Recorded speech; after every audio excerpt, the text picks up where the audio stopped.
존경하시던 분이 악수나물이에요. 예, 존경합니다. 혼자 수상 언제 받으실 겁니까? 왜 불응하시는 겁니까? 수고하셨습니다. 사전투표가 부정선거라고 생각하십니까?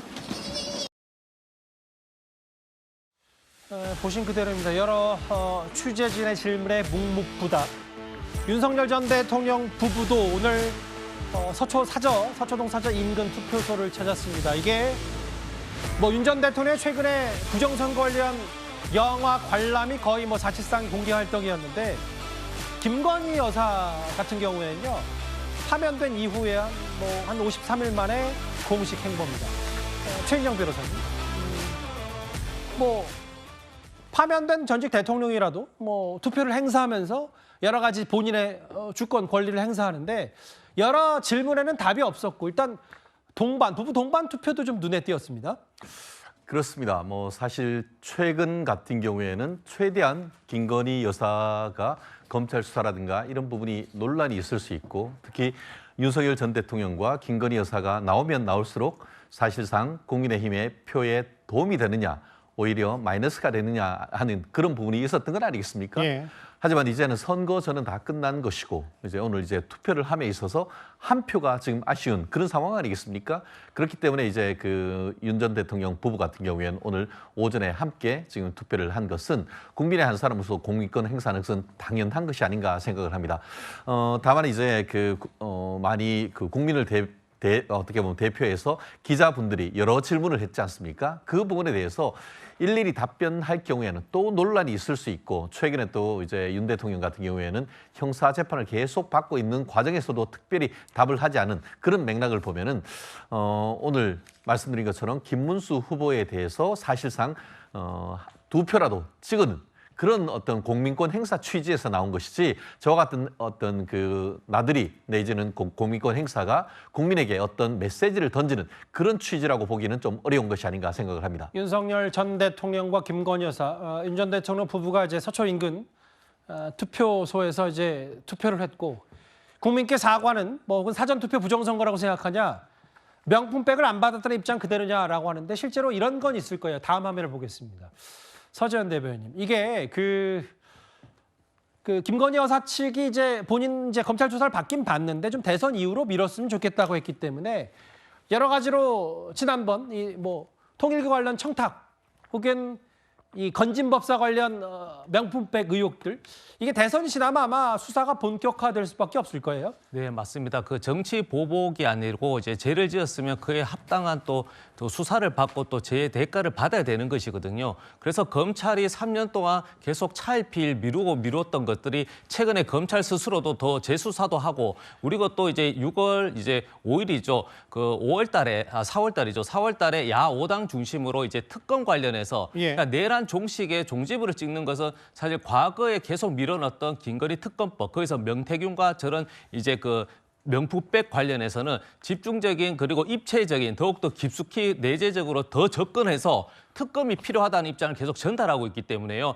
경찰이든 검찰이든 그리고 특검이든 모든 수사 권력을 다 동원해서 수사가 진행될 것으로 생각하고 있습니다. 오늘 53일 만에 공개 활동 공식 행보가 바로 김건희 여사고요. 사실 국민의힘은요. 오늘 윤 전 대통령 부부가 투표를 하긴 했지만 어제까지 투표 전날까지도 윤 전 대통령 탄핵 반대 이거 당론이 무효냐 아니냐 이걸 놓고 갈등을 빚었었습니다. 불법 개헌을 한 윤석열도 탄핵 30번 넘게 한 이재명도 이번 선거에서 퇴출시키는 것이 국민의 정치입니다. 저는 목숨 걸고 먼저 나가서 여당 대표로서 계엄을 막았습니다. 국민의힘의 진짜 정신, 보수의 정신은 계엄을 막은 정신입니다. 어디까지나 당론은 헌법 정신 아래에 있어야 합니다. 이미 헌법재판소에서 위헌 판단을 받았습니다. 그렇다면 당시에 탄핵을 반대했던 당론을 무효화하는 것이 맞다라고 생각이 듭니다. 당론이 헌법 위에 있을 수는 없습니다. 여기에 대해서 이렇게 뿌리가 흔들릴 정도면 저는 그 뿌리는 뽑아내도 된다고 생각합니다. 그 이현정 의원님 이런 것 같아요. 그러니까 윤상현, 한동훈 뭐 두 사람의 공방을 어제도 저희가 전해드렸다시피 뭐 그것 그렇다 치더라도 물론 대선 이후에 뭐 비대위원장직을 김용태 의원이 이어갈 수 있을지 말지는 저도 모르겠지만 일단은 탄핵 반대 당론 채택은 뿌리를 뽑아야 된다는 취지를 어제 오늘 꽤 강조를 한 것 같아요. 그렇습니다. 그러니까 사실 이번 선거가 왜 있게 됐는지를 우리가 유출해 보면 결국은 12.3 비상계엄, 4월 4일 탄핵으로 해서 이제 이루어지는 선거 아니겠습니까? 그 이후에 국민의힘의 어떤 행보를 보면 여전히 사실상 친윤이라고 하는 주류 세력들이 당권을 잡고 있으면서 또 이제 김문수 후보를 내세웠고 거기에다가 또 이제 한덕수 후보로 어떤 후보를 바꿔치기 하는 이러한 현상까지 이제 벌어진 거 아니겠습니까? 그러다 보니까 선거 준비도 늦고 또 내분도 격화됐습니다. 거기에다가 가장 근본적으로는 결국 윤석열 전 대통령이라는 이 큰 이 족쇄가 계속 김문수 후보를 사실은 전진하지 못하도록 있는 그런 상황이 이제 연출된 거 아니겠습니까? 사실 국민의힘이 조금 뭘 하려고 그러면 영화 보는 장면, 사실 오늘 저 장면도 글쎄 썩 좋아 보이지는 않습니다. 사실 이 선거가 왜 비롯됐는지에 대한 그 원인을 따져본다면 사실 윤 전 대통령이 있는데 저렇게 이제 웃는 모습까지 나가는 것 자체라고 보면 결국은 이게 국민의힘의 득표에 도움이 안 되는 그런 상황인 것 같습니다. 더군다나 이제 젊은 김용태 비대위원장이 나와서 뭔가 이걸 좀 선을 끊으려고 했는데 결국은 김문수 후보가 어제까지도 저녁까지만 하더라도 이 부분에 대한 분명한 입장들을 제시하지 못했기 때문에 사실은 보수가 전체가 좀 결집되는데 저는 큰 장애 요인이라고 생각이 듭니다.